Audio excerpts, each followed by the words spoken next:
respeito de hobby, dia de trabalho, me está satisfeito que trabalho com nossa raça, que tudo é banda na toca incrivelmente bom. Está completamente satisfeito com toda a performance de toda a tocadora e também, claro, para sponsors lá, não? O repertório de Aue, maneira de premiar, vai sem nenhum flop. Sem nenhum problema, nenhum problema. Então, nós toca cantiga standard na jazz e também tem várias composições de música no local. E o público também é deleitado de apresentação. Well, como toca último, me toca na ronda da começamento, também estou observando, estou desfrutando bastante da noite. Tem basta seguidores de jazz aqui na rua.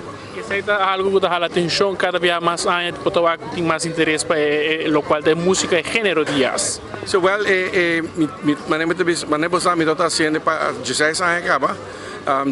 Dois anos passados nós queremos assim fazer, durante a pandemia, ano passado nós fazemos virtual.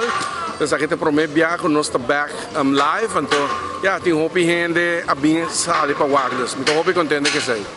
Nós esperamos no futuro, depois de estar aqui, nós miramos mais eventos de jazz, mirando que o interesse está bastante grande. Well, me também por de fazer é um gênero não fácil, não?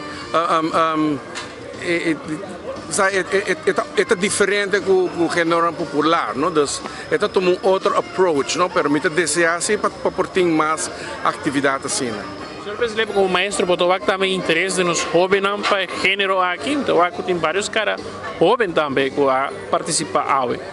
Well, você está sendo aqui com dinamismo não vai acercar a música nana, pero ora não está vindo uma lessa caminho, então me está ponendo em ensemble, nós começa a tocar diferentes tipos de música, não está sim mais de música, então não está começa a distinguir boa música fora de música, não está interessante em nana, então em nana pode agarrar nana.